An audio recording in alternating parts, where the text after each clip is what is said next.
விருச்சிக ராசியில் பிறந்த உங்களுக்கு யாரெல்லாம் ஹையர் எஜுகேஷன் பண்ணணும்னு நினைக்கிறீங்களோ பண்ணுங்கள். இந்த வாரம் அதுக்கான வாய்ப்புகள் சம்மந்தப்பட்ட சூழ்நிலைகள் உங்களுக்கு உருவாகும். குடும்பத்தில் ரொம்ப நாளாக நல்லது நடக்கலை, சுபகாரியம் நடக்கலை, சுப நிகழ்ச்சிகள் தள்ளி போயிட்டுருக்கு, லேட் ஆகிட்டுருக்கு, எப்போ நடக்கணும்னு தெரியலங்கிற அத்தனை பேருக்கும் இந்த வாரம் குடும்பத்தில் நல்லது நடப்பதற்கான வாய்ப்புகள் நிறையா இருக்குது. நீங்களும் அதில் கலந்து கொள்வதற்கான வாய்ப்பு உண்டு. இந்த வாரத்தில் உங்களுக்கு எதிர்பாராத தெய்வ தரிசனம், ஆலய தரிசனம் இருக்குது. காதல் விஷயங்களும் உங்களுக்கு ஏற்படுவதற்கான சூழ்நிலைகள் உண்டு. ஏற்கனவே நீங்கள் அஃபேரில் இருந்தீங்கன்னா உங்கள் லவ் சக்ஸஸ் ஆகி மேரேஜில் முடியும். இது அத்தனையும் விருச்சிக ராசியில் பிறந்த உங்களுக்கு இருக்குது. ஸோ இந்த வாரத்தை பொறுத்த வரைக்கும் நீங்கள் பெரிய லெவலில் உங்களுக்கு லோன் இருக்குது அப்படின்னா லோன் குறையும். லோன் மட்டும் இல்லை, இதுக்கு முன்னாடி நான் பெரிய லெவலில் மருந்து மாத்திரை சாப்பிட்டுட்ருக்கேன், மெடிசன் சாப்பிட்றேன், குணமாகலை, நோய் எப்போ குணமாகும்னு தெரியல, நோயினால் பெரிய அவஸ்தையில் இருக்கேன் அப்படிங்கிறவங்களுக்கும் நோயிலிருந்து நீங்கள் விடுபடுவதற்கான வாய்ப்பு இது இந்த வாரமும் உங்களுக்கு தொடர்கிறதுன்னு தான் சொல்லணும். ஆக விருச்சிக ராசியில் பிறந்த உங்களுக்கு ஏதாவது பெரிய லெவலில் உடல் உழைப்பு இல்லாமல் உங்களுக்கு வருமானம் சம்பாத்தியம் இருக்குது.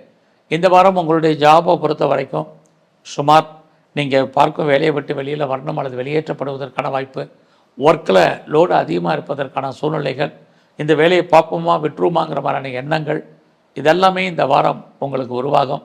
அதனால் வேலையில் பொறுமையாகவும் கவனமாகவும் இருங்க.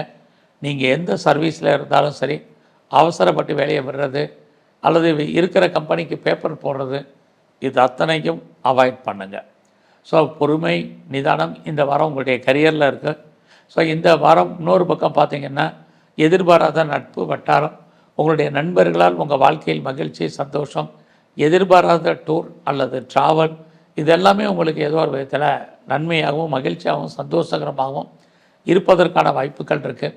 ரொம்ப நாளாக குழந்தைக்காக காத்துட்ருக்கிறவங்க, குழந்தைக்காக ட்ரீட்மெண்ட் எடுத்தும் சக்ஸஸ் ஆகாதவங்க இந்த வாரம் நீங்கள் முயற்சி பண்ணுங்கள். கண்டிப்பாக உங்களுக்கு நல்லது நடப்பதற்கான வாய்ப்பு இருக்குது.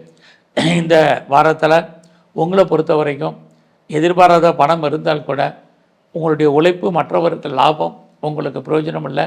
இந்த வாரத்தில் யாருக்காகவும் கடன் கொடுக்காதீங்க, திரும்ப வர்றதுக்கான வாய்ப்புகள் இல்லை. இந்த வாரம் சனி பகவானையும் குறிப்பாக ஆஞ்சநேயரையும் நல்ல தரிசனம் பண்ணிட்டு வாங்க.